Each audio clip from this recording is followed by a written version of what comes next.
విశాఖ అన్నది మూడో రోజు కూడా వరుసగా శాసనసభలో అండి. మొన్న జరిగింది, నిన్న కూడా మళ్ళీ విశాఖపట్నం సభ్యులు రామకృష్ణరాజు కానీ లేకపోతే గంటా శ్రీనివాసరావు కానీ వీళ్ళందరూ అభ్యంతరాలు, అక్కడ ఉన్న పరిస్థితి ఇంకా చాలా శ్రద్ధ తీసుకోవాలి, పర్యావరణము, నీటి సమస్య. అలాగే జనసేనకు సంబంధించి లోకం మాధవి ఆమెకే నిజానికి ఆమె మీదే లోకేష్ కొంచెం ఆగ్రహం అనండి ఇంకోటి, ఆమె మాట్లాడిన దాని మీద ఆయన వ్యక్తం చేస్తున్నారు. మీరు కార్పొరేట్ ఒత్తిళ్ల వల్ల ఈ కాలుష్యానికి సంబంధించిన తగిన శ్రద్ధ తీసుకోవడం లేదు, విశాఖకు పర్యావరణానికి నష్టం కలుగుతోంది. మరోవైపున మేము తీసుకొచ్చిన కొన్ని సానుకూల ప్రతిపాదనలేమో ఆమోదం పొందట్లేదని ఈవెన్ గంటా శ్రీనివాసరావు కూడా 2-3 చెప్పారు అటువంటి ఉదాహరణలు, ఇదంటే ఇది జరగలేదు అని. ఇంకా ఈరోజు మంత్రి నాదెండ్ల మనోహర్ పవన్ కళ్యాణ్ తరఫున సమాధానం చెప్పారు. ఆయన రాలేదు, ఆయన రాకపోవడం కూడా ఒక ఆసక్తికరమే. ఎందుకంటే క్యాబినెట్లు వాటికి రాలేదు, సరే ఆరోగ్యం బాగాలేదు కాబట్టి రావడం లేదు అనుకుందామంటే కార్యక్రమాలకు హాజరవుతున్నారు. తన శాఖకు సంబంధించి పర్యావరణానికి సంబంధించిన వాటికి హాజరవుతున్నారు, అప్పుడప్పుడు శుభకార్యాల్లో కనిపిస్తున్నారు, పార్టీ వాళ్ళకు ఆదేశాలు ఇస్తున్నారు. కానీ క్యాబినెట్లో కానీ శాసనసభలో కానీ కనిపించడం లేదు. ఖచ్చితంగా జనసేన కొంత అసంతృప్తిలో ఉంది, వాళ్ళు కోరుకున్న హామీ వాళ్ళకు లభించలేదు.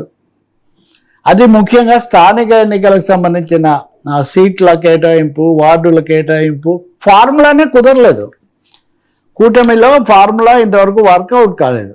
సో ఈ ఫార్ములా వర్కౌట్ కాలేదు కాబట్టి పవన్ కళ్యాణ్ ఎంతో కొంత ఆ దూరం పాటిస్తున్నారు, గ్యాప్ మెయింటైన్ చేస్తున్నారు. అసంతృప్తి కూడా ఆయన తరఫున మొన్న మండలిలో అయినా ఈరోజు శాసనసభలో అయినా నాదెండ్ల మనోహరే జవాబులు చెప్పి నడిపిస్తున్న పరిస్థితి. ఆ క్రమంలో ఆయన విశాఖకు సంబంధించి పర్యావరణానికి సంబంధించిన అంశాల మీద జవాబు చెప్పారు. చెప్పిన వాటిని గంటా శ్రీనివాసరావు తర్వాత ఆయన ఆ ఎమ్మెల్యే ఉన్నారు కదా ఆయన రామకృష్ణ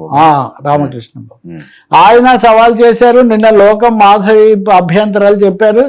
చెప్పిన దాని మీద ఇంకోటి కూడా అన్నారు, గతంలో మేము ఇలాగే అభ్యంతరాలు, ఇప్పుడు ఇక్కడ తెలుగుదేశం వాళ్ళు చెప్పడం మీరు గమనిస్తారు. అక్కడి నుంచి నిన్న జనసేన, ఇక్కడి నుంచి తెలుగుదేశం వాళ్ళు, వీళ్ళు పర్యావరణ శాఖకు సంబంధించి నిన్న వాళ్ళు మాట్లాడిందేమో పరిశ్రమల శాఖ, ఐటీ, లోకేష్ శాఖకు సంబంధించి. మేము ఇంతకుముందు అభ్యంతరాలు చెప్పాము, ఈ ప్రజా దర్బార్లో వీటన్నిటిని పరిశీలించి మేము తగు నిర్ణయాలు తీసుకుంటామన్నారు. కానీ ప్రజా దర్బార్ ఏమో వాయిదా పడింది అన్నది ఈ సీనియర్ టీడీపీ నాయకులు చెప్తున్న మాట. లేదు, ఇప్పుడు బాగోగానే మళ్ళీ 2 సార్లు వాయిదా పడింది, ఆయనకు బాగాలేనందువల్ల అది మళ్ళీ సెప్టెంబర్లోనో ఎప్పుడో తేదీ పెట్టాము, అప్పుడు ఇవన్నీ విచారిస్తామన్నది. ఇక్కడ నేను మొన్న శ్రీశైలం వెళ్ళాను, మీకు తెలుసు కదా. ఇప్పుడు చాలా ట్రాఫిక్, విపరీతమైన ట్రాఫిక్, రహదారిని విస్తరించడం అది ఇది అంటే అటవీ భూముల సమస్య చాలా చోట్ల వస్తుంది. ఇప్పుడు విశాఖపట్నంలో కూడా సింహాచలం వెళ్ళే వాళ్ళకి సంబంధించి మేమేదో సదుపాయాల కోసం చేద్దామంటే అబ్బో అటవీ భూమి ఇవ్వడానికి వీలు లేదంటున్నారు. ప్రతిదానికి పర్యావరణ అభ్యంతరం పెడుతున్నారు. ఇందువల్ల చాలా పనులు, చాలా ప్రతిపాదనలు ఆగిపోయినాయి. 15 కోట్లతో జీవీఎంసీలో మేము కొంతవరకు ఆమోదం తెచ్చుకుంటే కూడా తర్వాత ఆగిపోతున్నాయంటే, ఒక్క విధంగా చెప్పాలంటే ఇవన్నీ పవన్ కళ్యాణ్ శాఖ మీద ఆయన ఇచ్చిన ఆదేశాల మీద తెలుగుదేశం పార్టీ నాయకులు వెలిబుచ్చుతున్న ఆవేదన అనండి, అసంతృప్తి అనండి, అభ్యంతరం అనండి, అది చాలా స్పష్టంగా కనిపిస్తుంది. వీటిని మనోహర్ పూర్తిగా తనేమీ చెప్పలేదు కదా, నేను ఆయన తరఫున చెప్పాను, తర్వాత జరిగినప్పుడు మీరు వినిపించండి అని ఆయన అంటున్నారు. కాబట్టి అసెంబ్లీ వేదికలో అంటే మండలిలో వైసీపీ నుంచి రావడం ఒకటైతే, శాసనసభలో మటుకు టీడీపీ జనసేన మధ్యలో ఎంతో కొంత ఎడము, అంశాల మీద కొంత తేడాగా మాట్లాడడం మటుకు మనకు కనిపిస్తుంది. విష్ణుకుమార్ రాజు ఈజ్ ఓపెన్, ఆయన 1-2 సార్లు కొన్ని అంశాలను ఆయన అంటే బీజేపీయే కదా, సో ఆయన కూడా. అందుకని కూటమిలో ఉన్న కొంత దూరము, కొంత అవగాహన లోపం అన్నది సభలో స్పష్టంగా కనిపిస్తుందని మనం చెప్పవచ్చు. ఇప్పుడు దీనికి పవన్ కళ్యాణ్ రాకపోవడానికి సంబంధం ఉందా లేదా, లేదు అని అంటారు, కానీ రావడం లేదు కదా. వీళ్ళు అంటారు, వాళ్ళు అంటారు, తేడా ఏం లేదు, మీరు అనవసరంగా అర్థాలు తీస్తున్నారని. కానీ జరుగుతుంది అదే కదా. కాబట్టి ఇది బహుశా స్థానిక ఎన్నికల సెగ. స్థానిక ఎన్నికల్లో ఈ 21 స్థానాలు లేకపోతే 15% అన్న ఫార్ములా నుంచి విస్తరించడానికి టీడీపీ సిద్ధంగా లేదు. పెంచుకుంటూ పోతే ఇది ఇలాగే పెరుగుతుంది, దీన్ని కట్ చేయాలని. దీనికి కొసమెరుపు ఒకటి చెప్తాను వర్మ. పవన్ కళ్యాణ్ గురించి మీరెందుకు మాట్లాడతారంటే, పంతం నానాజీ వాళ్ళ శాసనసభ్యుడు మేము పవన్ కళ్యాణ్ ముఖ్యమంత్రిని చేయడాలన్నదే దానికోసమే జనసేన ఏర్పడిందని చెప్పాడు ఆయన నిన్న. ఏ పార్టీ అని అంతే కదా సార్, కరెక్ట్. అది చెప్తున్నారు ఆయన. ఇప్పుడు వేరే ముఖ్యమంత్రి ఉన్నాడు, ఆయన తర్వాత ఇంకో వారసు ముఖ్యమంత్రి తయారవుతున్నారు. ఈ సమయంలో భాగస్వామి పార్టీ మా నాయకుడిని ముఖ్యమంత్రిని చేయాలని మేము వచ్చామని ఆయన చెప్తున్నారు. ఇక్కడ ఏ పార్టీ అయినా అంతా ఫండమెంటల్ ట్రూత్ అది. కానీ అదే సమయంలో ఇక్కడ ఇవన్నీ 15 ఏళ్ళు కలిసి ఉండడము, చంద్రబాబు ముఖ్యమంత్రిగా ఉండాలని పవన్ కళ్యాణ్ గారు చెప్పి ఉండడం, ఇవి కూడా గుర్తొస్తాయి కదా జనాలకు. వీటి మధ్యలో ఉన్న తేడా గమనించకుండా ఉంటారా? అంటే 29లోనే ముఖ్యమంత్రి అవ్వలేదు కదా అని వాళ్ళ వెర్షన్. మేము అలాగ అనలేదు కదా, ఎప్పటికన్నా అవుతారని వీళ్ళు అనలేదు. వాళ్ళ సంగతి నేను చెప్తుంది. జనసేన నాయకుడు ఒక శాసనసభ్యుడు, జనసేన అతనే ఇప్పుడు అప్పుడు అని కదా మేము అనలేదు కదా. మళ్ళీ ఎందుకు మాట్లాడుతున్నారు అయితే ముఖ్యమంత్రి గురించి? ఇప్పుడు ముఖ్యమంత్రి గురించి అసంతృప్తి అనేదా లేకపోతే సూచనగా మీరు చెప్పడానికి, ఒకటేమో మీ నాయకుడు కనబడడం లేదు, రెండోదేమో స్థానిక ఎన్నికలకు సంబంధించి మీరు అడిగినట్టుగా సీట్లు పెంచడం అనే దానికి జరగలేదు.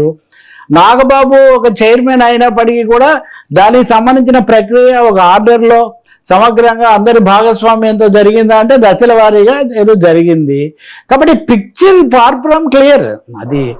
అది ఎందుకంటే ఇది ప్రజా జీవితంలో జరుగుతుంది కాబట్టి మీరు సర్దుబాటు చేసుకుంటే ఏం లేదు. ఖచ్చితంగా వర్మ మీరు కానీ ఇంకొకరు కానీ దాన్ని తీసుకుంటారా తీసుకోరా వేరే విషయం. కానీ జనసేన అభిమానులు లేదా అనుయాయులు అనుచరులు తెలుగుదేశం వాళ్ళ మటుకు ఈ చర్చ జరుగుతోంది. ఈ సమయంలో ఆయన ఇక్కడ మాధవ్ గారు అడిగినా, అక్కడ నానాజీ మాట్లాడినా, ఇంకో చోట ఇంకోటి కొంత, ఇప్పుడు ఉదాహరణకు ప్రజా దర్బార్ అనుకుంటే అలాగే కాలం గడుపుతున్నారని తెలుగుదేశం నాయకులు కొంత భిన్న స్వరం వినిపించినా వీటన్నిటినీ పరిగణనలోకి తీసుకుంటారు. తీసుకోకూడదు అన్ని ధర్మంగా ఇలాగే ఎందుకు అనుకుంటుంది, దానికేం ఇంకా ముగింపు లేదు. ఖచ్చితంగా ముఖ్యమంత్రి అన్న మాట సీఎం అని అరుస్తుంటే పవన్ కళ్యాణ్ గారే వద్దన్నారు కదా, ఉదాహరణకు అన్నారు కదా. ఇప్పుడు ఆయన కోసమే అని చెప్తున్నారు కదా.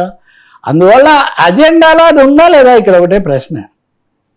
15 ఏళ్ల పాటు కూటమి, 15 ఏళ్ల పాటు చంద్రబాబు నాయుడు ముఖ్యమంత్రి అన్నది ఇది వరకు మాట్లాడింది కానీ జరిగింది. కానీ ఇప్పుడు నెమ్మదిగా ఇది పిక్చర్లోకి వస్తుంది. అది కూడా మీరు ఇంకోటి కూడా గుర్తించాలి. కాకినాడలో గతంలో కూడా పంతం నానాజీ లేదా ఉదయ్ శ్రీనివాసు వీళ్లకు స్థానిక తెలుగుదేశం నాయకులకు కొన్ని సమస్యలు అవి బహిరంగంగానే, మిగతా వాళ్ళకు వస్తే వేరే విషయం, వీళ్ళే అనుకోవడాలు ఇవి జరిగాయి కదా.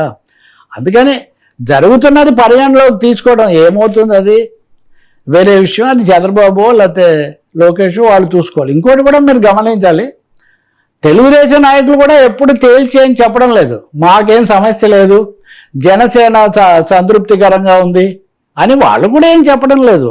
అలా నడుస్తుంది. ఇది కనబడకపోవటం ముఖ్యంగా. శాసనసభ ఈరోజు అయిపోతుంది, ఒకరోజైనా కనీసం లాంఛనంగా అయినా కనపడలేదు కదా వేదిక మీద. దీనికి ఏం అర్థం లేదు అంటే కనపడలేదు అనేది అయితే నోట్ చేస్తారు కదా. ఓకే సార్, ఉండవల్లికి సుప్రీంలో చొక్కెదురు, తదుపరి అడుగుపై ఆశ.